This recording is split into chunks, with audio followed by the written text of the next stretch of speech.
Ada makhluk yang mengetahui nasib dari orang lain. Ada makhluk yang mengaku sakti dan bisa membaca masa depan. La ya'lamul ghaiba illallah. Tidak ada yang tahu tentang yang gaib selain Allah Subhanahu wa ta'ala.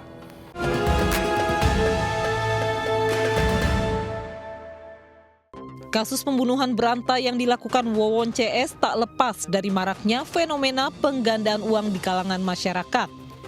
Keinginan memperoleh uang secara cepat dan mudah telah memicu banyak orang untuk melakukan penggandaan uang, salah satunya melalui sosok dukun atau orang pintar. Hanya butuh waktu 2 hari, misteri kematian Mistri diungkap polisi. Dari hasil penyelidikan, kasus pembunuhan ini berawal setelah ibu dan anaknya pergi berkonsultasi ke seorang paranormal. Mereka mencari petunjuk untuk mendapatkan harta karun. A'udzu billahi minasyaitonir rajim. Bismillahirrahmanirrahim.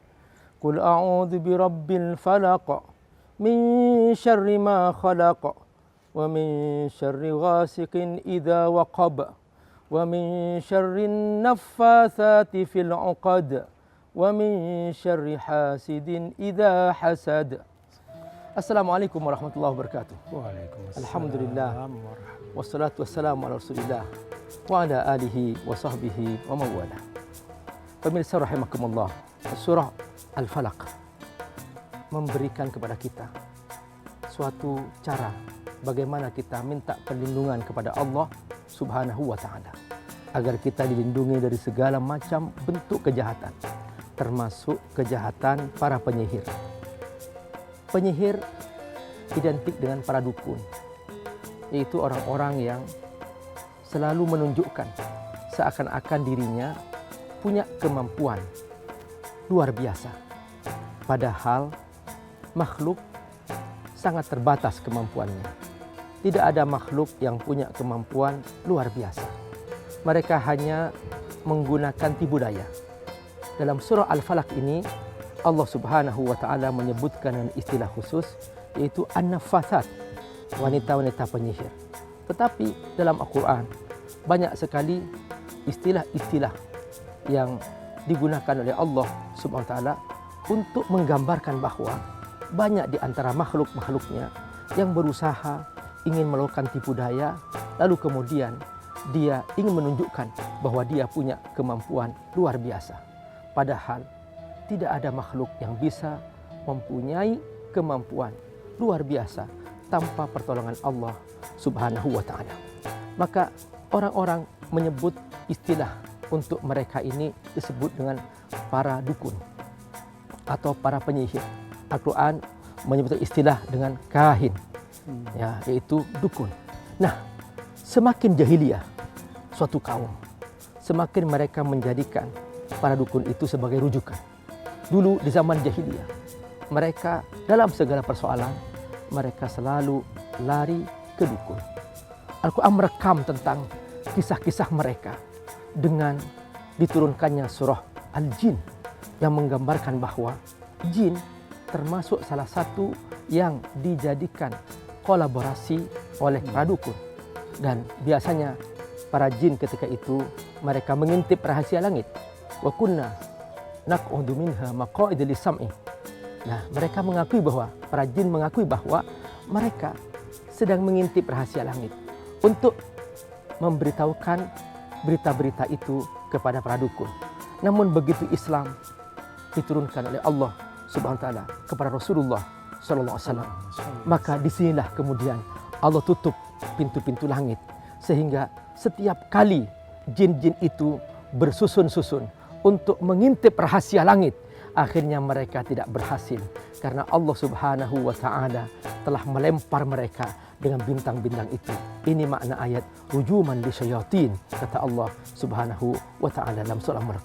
Kadang mereka menggunakan sihir, kadang mereka berkolaborasi dengan jin, dan ini semua adalah bagian dari kemusyrikan, dan ini bagian dari dosa. Karena seharusnya hamba Allah Subhanahu wa ta'ala dia sadar bahwa hanyalah milik Allah segala kekuasaan. Tabarakalladzi biyadihil mulk. Dikatakan Allah segala kekuasaan. Tu'til mulka man tasya wa tanzi'ul mulka mimman tasya. Allah yang memberikan kerajaan kepada siapa saja yang Allah kehendaki, dan Allah yang mencabut kerajaan dari siapa yang Allah kehendaki.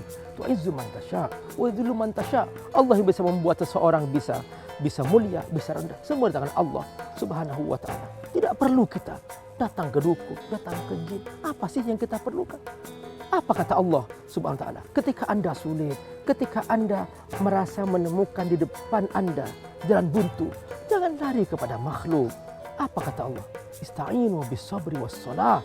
Segera Anda berwudu, segera Anda bersujud, minta kepada Allah Subhanahu wa taala. Dan semua proses ini di tangan Allah, dan Allah yang akan memberikan jalan keluar.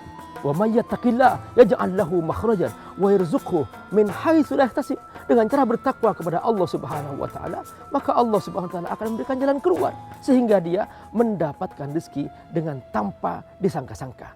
Saudaraku rahimakumullah, artinya bahwa dengan kita bertakwa kepada Allah, tidak ada lagi dalam jiwa kita ketergantungan kepada makhluk.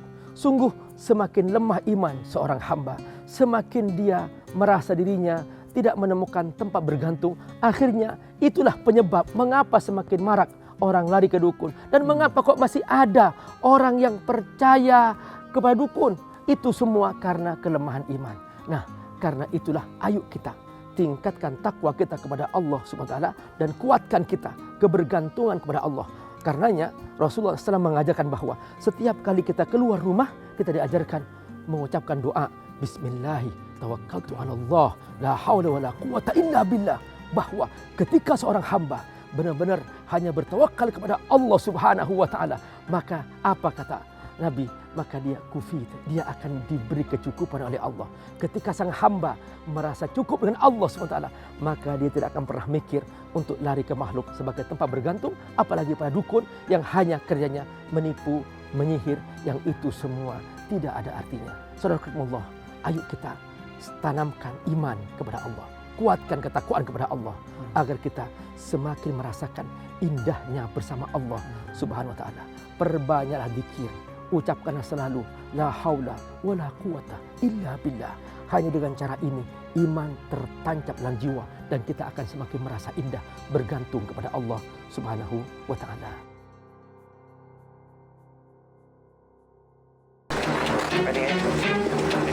Dengan modus pengobatan gaib, pria 37 tahun ini melancarkan aksi cabulnya sebanyak 2 kali agar korban yang terkena guna-guna bisa segera mendapatkan jodoh. Aksi bejat pelaku dilakukan saat melakukan pengobatan terhadap korban yang merupakan adik iparnya sendiri.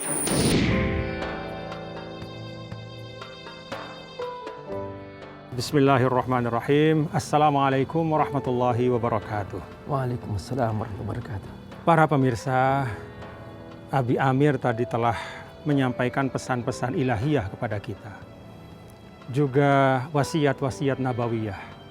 Bahwa memang jangan ada sesuatu yang menjadi tempat kita bergantung kecuali Allah Subhanahu wa taala.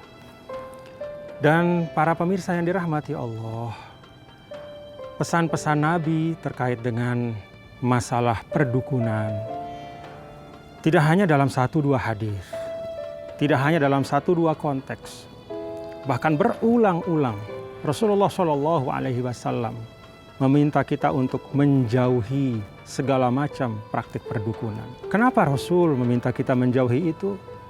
Karena tadi Abi Amir sudah sampaikan itu merusak iman kita. Nabi itu kalau dalam ungkapan beliau, innama ana fikum bimanzilatil walid. Saya ini seperti orang tua bagi kalian, kata Rasul. Yang namanya orang tua kepada anak-anaknya, dia pengen anaknya itu semuanya selamat. Lahir batinnya, dunia akhiratnya. Apalagi kalau sesuatu itu memang menyangkut hal yang paling penting dalam hidup kita. Kita tahu, ya, alam yang luar biasa dengan beragam nikmat. Tapi kita tahu ya Abi ya, bahwa di atas itu semua ya nikmat iman dan Islam. Nikmat tauhid. Sehingga Rasul SAW memagari kita dengan pagar yang sangat kokoh.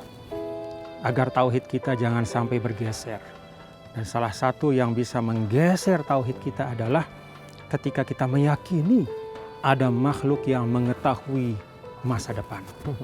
Ada makhluk yang mengetahui nasib dari orang lain. Ada makhluk yang mengaku sakti dan bisa membaca masa depan. La ya'lamul ghaiba illallah. Tidak ada yang tahu tentang yang gaib selain Allah Subhanahu wa ta'ala.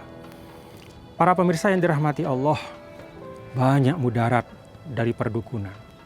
Rasulullah SAW menyebutkan, dan ini supaya jadi gambaran buat kita. Dalam sebuah hadis misalnya Abi, lam tuqbal sholatuhu arba'ina lailah.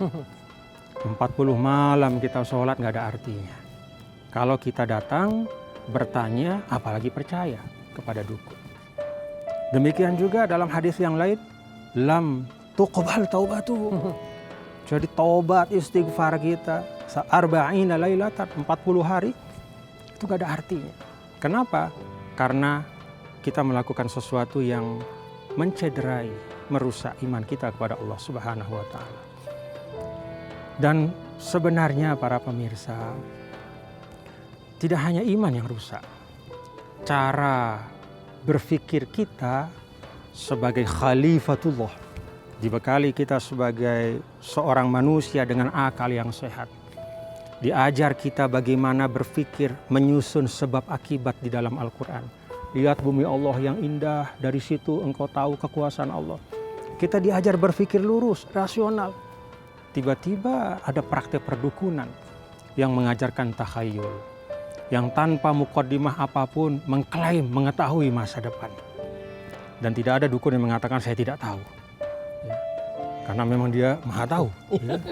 Karena itulah modalnya untuk bisa memberikan kepercayaan kepada yang datang. Akhirnya cara berpikir pun rusak.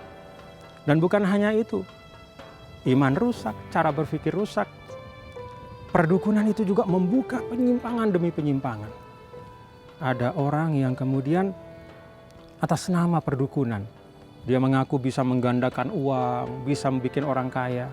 Lalu orang datang bawa uang, kemudian akhirnya ujungnya adalah dibunuh satu-satu. Sekian banyak menjadi korban pembunuhan. Para pemirsa yang dirahmati Allah Subhanahu wa ta'ala, kalau sudah demikian besar mudaratnya, merusak iman, menghancurkan akal sehat, merusak hati, bahkan merusak tatanan sosial kita, bahkan menimbulkan korban jiwa yang luar biasa, kerugian-kerugian yang tidak terhitung. Tadi Ustadz kita Abi Amir juga sudah menyampaikan bagaimana Al-Quran juga tegas, tidak dalam satu istilah, tapi beragam istilah untuk menunjukkan praktek perdukunan yang sangat tercela.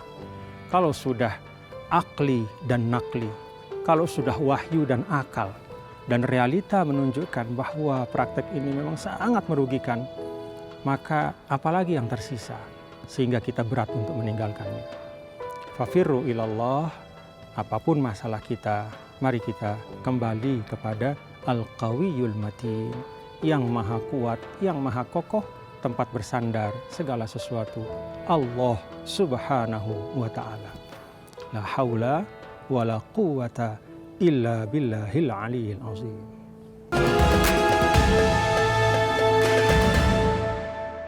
Pemirsa rahimakumullah, mari kita memanjatkan doa kepada Allah di waktu yang sangat mustajab ini menjelang buka puasa. Mari kita mohon kepada Allah agar kita semua diberi kekuatan iman, kekuatan ketaatan kepada Allah.